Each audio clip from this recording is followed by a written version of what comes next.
सदाशिव को कई लोग एक ही मानते हैं, पर शिव और सदाशिव में अंतर है। शिव कौन है? शिव को योग, ध्यान और तांडव का देवता कहा गया है, जबकि सदाशिव को परब्रह्म और अनंत ऊर्जा का प्रतीक माना गया है। शिव पूजनीय देव है और सदाशिव अनंत चेतना का प्रतीक कहे गए हैं, वो परम तत्व का प्रतीक माने गए हैं।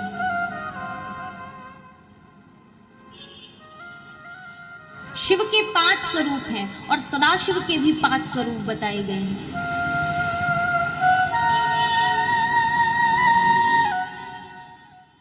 भगवान शिव त्रिनेत्रधारी हैं, योगेश्वर हैं, महाकाल हैं,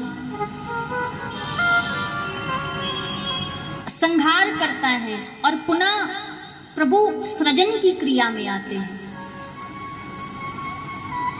देखो, संहार का मतलब क्या होता है?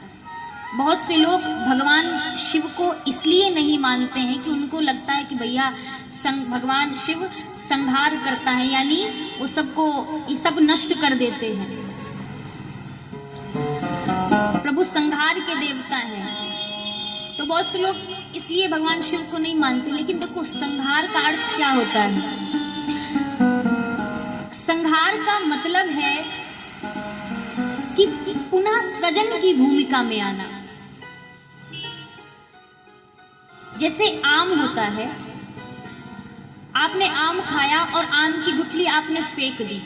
अब आपकी नजर में वो गुठली व्यर्थ हो गई, लेकिन उस गुठली से पुनः एक छोटा सा पौधा बना और वो छोटा सा पौधा धीरे धीरे धीरे धीरे करके वृक्ष के रूप में, एक विशाल वृक्ष के रूप में परिणित हो गया।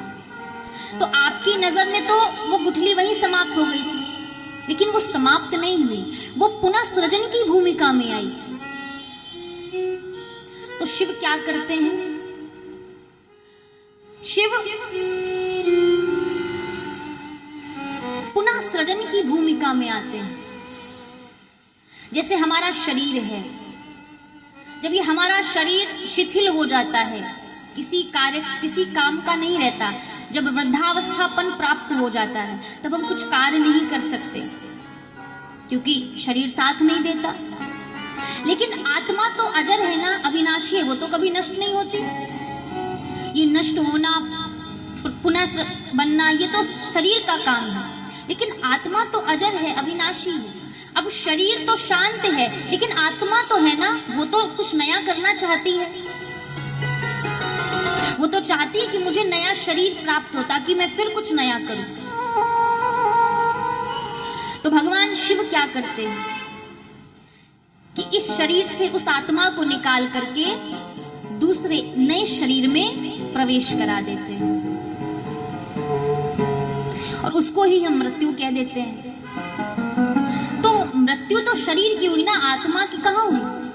जैसे इस कमरे से निकाल करके उस कमरे में हम चले गए, ऐसा है।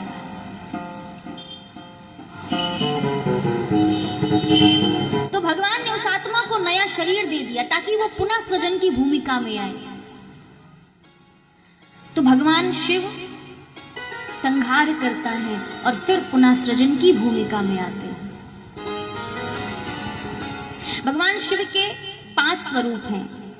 सृजन का स्वरूप, पालनकर्ता का स्वरूप, संहारकर्ता का स्वरूप, ध्यान और योग का स्वरूप और ब्रह्म का स्वरूप। ये 5 स्वरूप हैं भगवान शिव के। भगवान शिव का एक रूप और है, अर्धनारीश्वर, जिसमें वामांग में जगत जननी जगदम्बा मां भवानी उनके साथ है। अर्धनारीश्वर रूप भगवान शंकर का यह दर्शाता है कि शिव और शक्ति भिन्न नहीं है, दोनों एक ही हैं।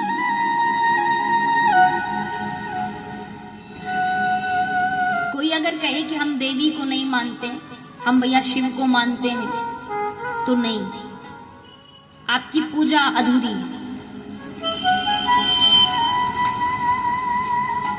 कोई कहे कि हम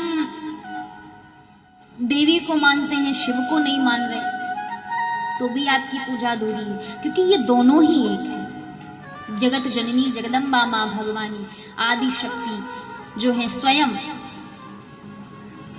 और बाबा भोलेनाथ। इसीलिए तो बाबा भोलेनाथ के वामांग में माँ भगवती विराजमान है।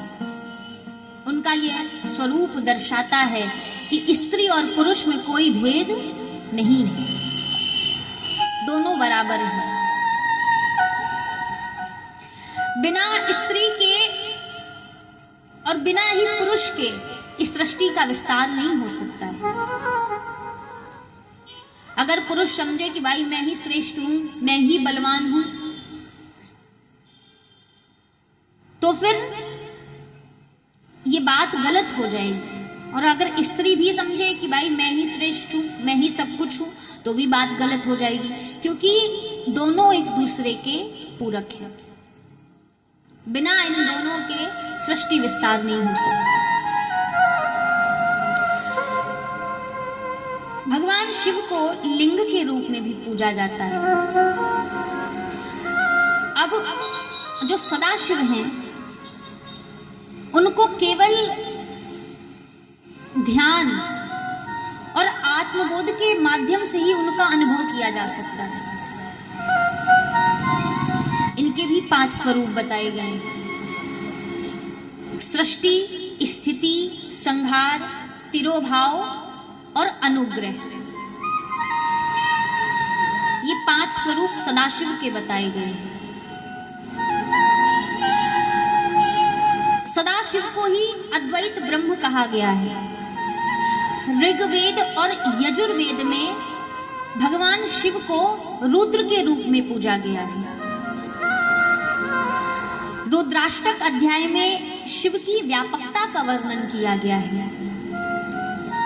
अथर्ववेद में भगवान शिव को सर्वोच्च चेतना बताया गया है। शिव महापुराण में भगवान शिव की लीलाओं का वर्णन किया गया है। मां सती के साथ किस प्रकार विवाह हुआ, मां पार्वती के साथ किस प्रकार विवाह हुआ, और भगवान के कितने रूप हैं, भगवान ने कितने अवतार लिए हैं, इन सब का वर्णन शिव महापुराण में है। स्कंद पुराण में भगवान शिव को परम योगी कहा गया है, महादेव कहा गया है। और लिंग पुराण में शिवलिंग की बहुत ही सुंदर व्याख्या करी गई है। शिवलिंग के विषय में बहुत विस्तार से बताया गया है। देखो, कोई ऐसा शास्त्र बाकी नहीं रहा, कोई ऐसा ग्रंथ बाकी नहीं रहा जिसने शिव की महिमा को ना गाया, क्योंकि बिना शिव की महिमा गाए, बिना शिव के ध्यान किए हुए आपका कोई भी कार्य पूर्ण नहीं हो सकता।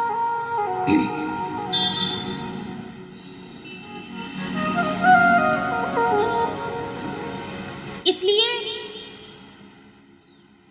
शिव के बिना कोई कार्य पूरा नहीं हो सकता। कोई ऐसा शास्त्र बाकी नहीं रहा, कोई ऐसा ग्रंथ बाकी नहीं रहा जिसने महादेव की महिमा को ना गाया हो।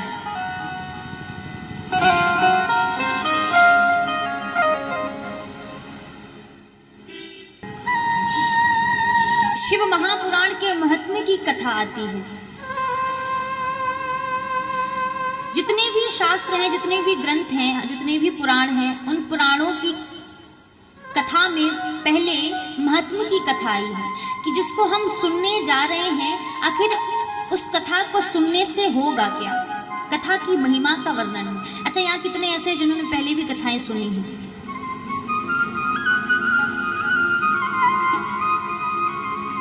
अच्छा है, तो ये शिव महापुराण पहले सुनी है, सुन चुके हो? चलो फिर तो अच्छा है, फिर बहुत समझाना नहीं पड़ेगा, क्योंकि जब नए नए वक्ता मिलते हैं ना, तो बहुत माथा पच्चा करना पड़ता है कि भाई अब हम समझाएं कुछ, आप समझो कुछ।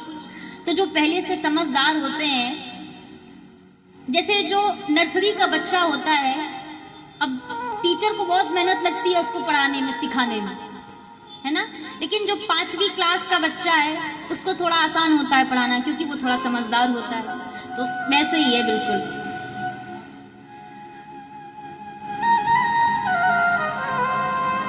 सूत जी महाराज कथा श्रवण करा रहे हैं शौनकादि ऋषियों को। इस कथा की महिमा को बताया कि इस कथा को साधारण नहीं समझना चाहिए, ये स्वयं शिव और शक्ति का वांगमय स्वरूप है।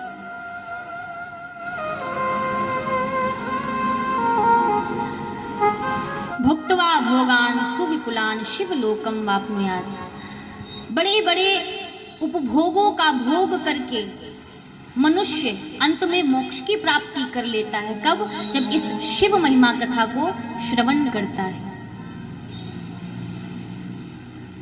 सैकड़ों अग्नियोष्ट में यज्ञों से जो फल प्राप्त होता है, बड़े बड़े राजसु यज्ञ करने से जो फल प्राप्त होता है, वही फल इस कथा को सुनने मात्र से प्राप्त हो जाता है। जो इस कथा को सुन लेता है एक बार, फिर वो मनुष्य साधारण नहीं रह जाता। ते मनुष्या नाम मंतव्या रुद्रा एव न संशया। फिर वो साधारण नहीं रह जाता, वो शिव का अंश हो जाता है, शिव स्वरूप हो जाता है, शिव सदृश हो जाता है। इसलिए अब आप यहाँ बैठे हो, इसका अर्थ ये है कि आप में कहीं ना कहीं शिव का अंश है। आप स्वयं साक्षात शिव स्वरूप हैं। आपका दर्शन करने मात्र से अन्य जीवों के पापों का नाश हो सकता है। ये शिव महापुराण कहती है कि यदि भगवान शिव स्वयं कह रहे हैं कि यदि कोई मेरे भक्त का दर्शन मात्र कर लेता है तो उसके जन्मों जन्मांतरों के पाप तत्क्षण नष्ट हो जाते हैं। तो आप साधारण नहीं हैं, यहाँ बैठे हैं, इसका मतलब है कि आप पर शिव की विशेष कृपा है।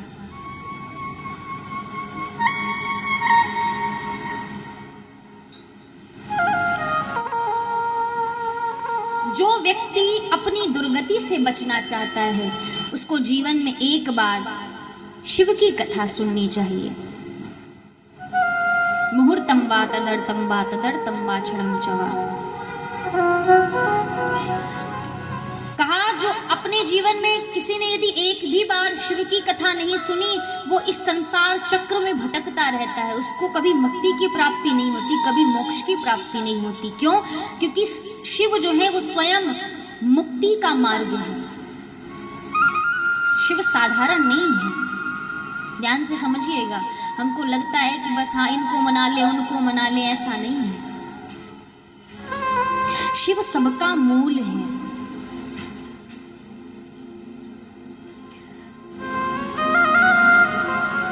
शिव महापुराण बहुत उच्च ग्रंथ है, सबसे सर्वोपरि ग्रंथ माना गया है। श्रीमद् भागवत भी है, श्री राम कथा भी है, किंतु शिव महापुराण में आपको आरंभ से चीजें बताई जाएंगी कि भक्ति की शुरुआत कैसे करें। जब तक आप शिव महापुराण की कथा नहीं सुन लेते हो, तब तक आप श्रीमद् भागवत की कथा सुनने के अधिकारी नहीं हो, तब तक आप राम कथा सुनने के अधिकारी नहीं हो। क्यों? क्योंकि समझ में ही नहीं आएगा। इसीलिए राम कथा के पहले शिव की कथा आई है, कृष्ण कथा के पहले शिव की कथा आई है, क्योंकि शिव सबका मूल है। जब तक आप शिव कथा नहीं समझोगे, शिव को नहीं समझोगे, तब तक आप कृष्ण को समझ ही नहीं पाओगे। जैसे कोई नर्सरी का बच्चा है, आप उसको 10वीं कक्षा में बैठा दो तो उसको कुछ पल्ले ही नहीं पड़ेगा। आपको शुरुआत से कक्षा में जाना पड़ेगा। सभी चीजों को, सभी विषयों को समझने के लिए शुरुआत से आरंभ करना पड़ेगा। उसी प्रकार शिव महापुराण आपको प्रत्येक कक्षाओं से जाने के बाद वहां पहुंचाता है जहां की बात श्रीमद् भागवत महापुराण करती है, जहां की बात राम कथा करती है। तो शिव महापुराण सीढ़ी है वहां तक पहुंचने की। इसमें बहुत सरल सरल उपाय बताए गए हैं, बहुत सुंदर सुंदर नियम बताए गए हैं। भक्ति को कैसे बढ़ाया जाए, पुण्यों की वृद्धि कैसे करी जाए।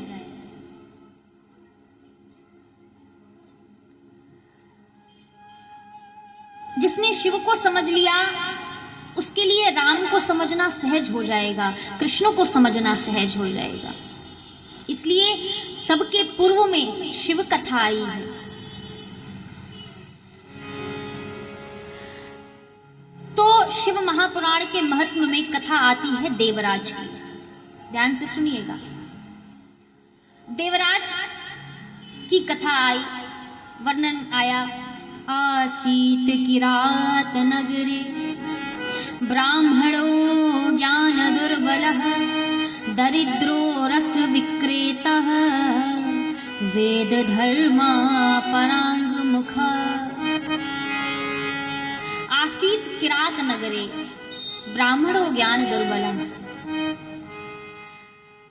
किरात नगर में एक देवराज नामक ब्राह्मण रहता है अपने वृद्ध माता पिता के साथ। किंतु देवराज के लिए कहा गया ब्राह्मणों ज्ञान दुर्बल। मनुष्य की सबसे बड़ी दुर्बलता है अज्ञानता, ना समझी।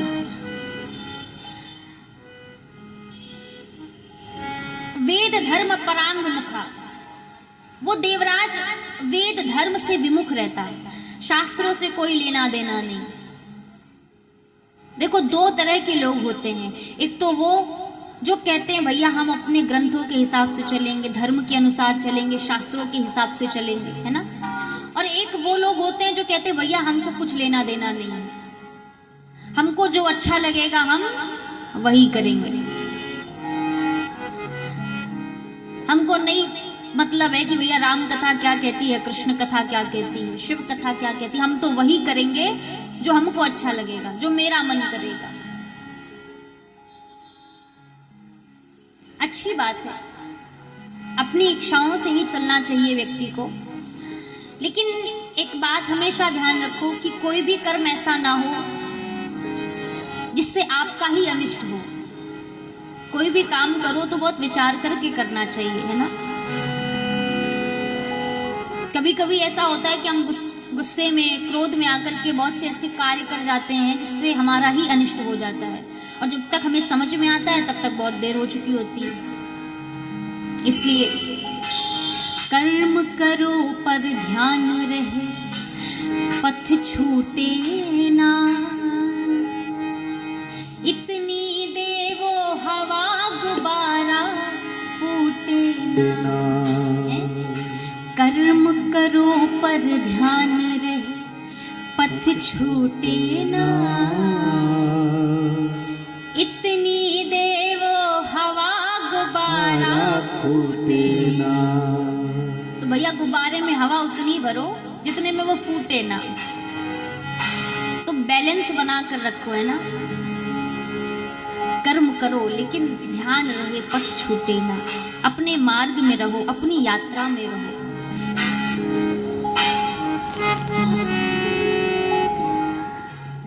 तो वो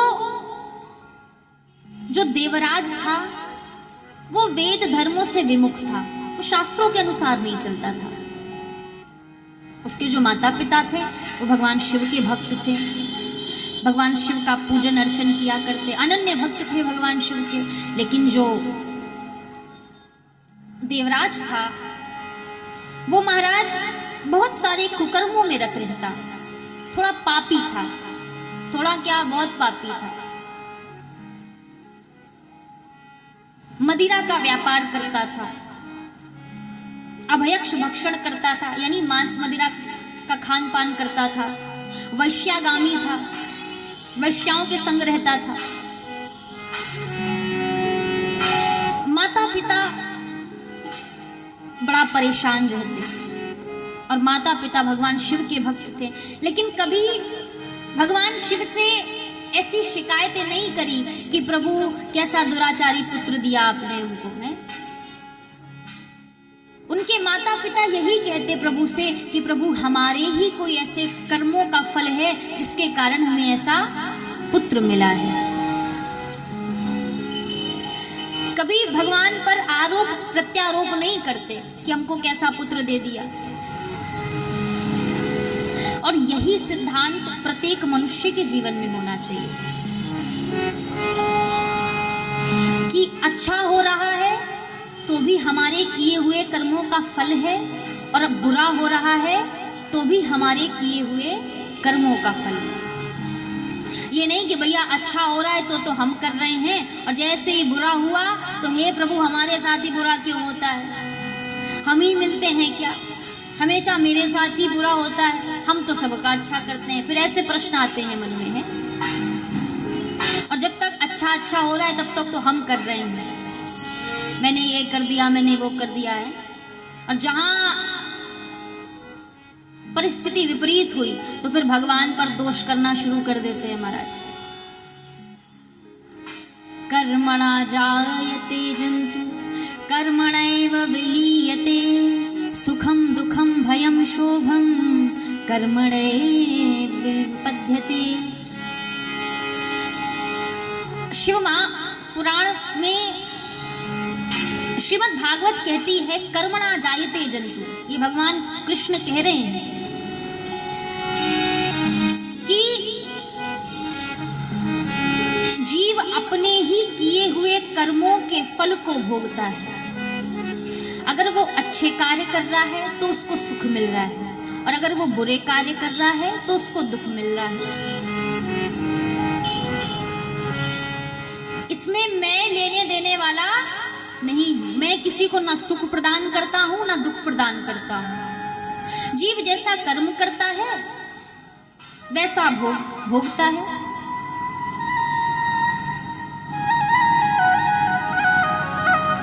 काहू न को सुख दुख कर दाता, निज कृत कर्म भोग सब भ्राता।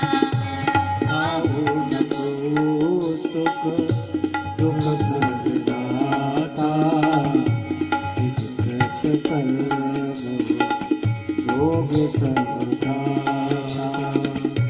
काहू न को सुख दुख कर दाता, निज कृत कर्म भोग सब भ्राता।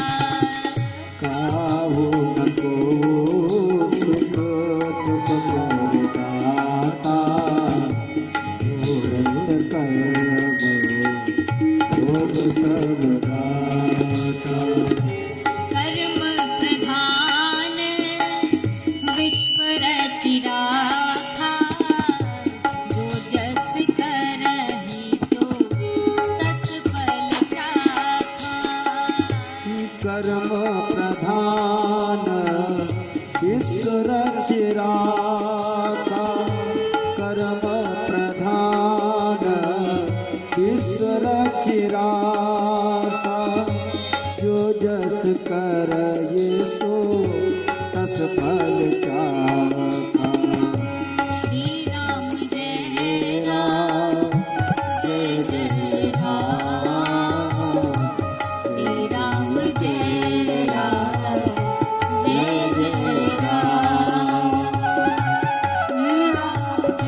अजीर बिहारी दशरथ अजीर बिहारी दशरथ अजीर बिहारी।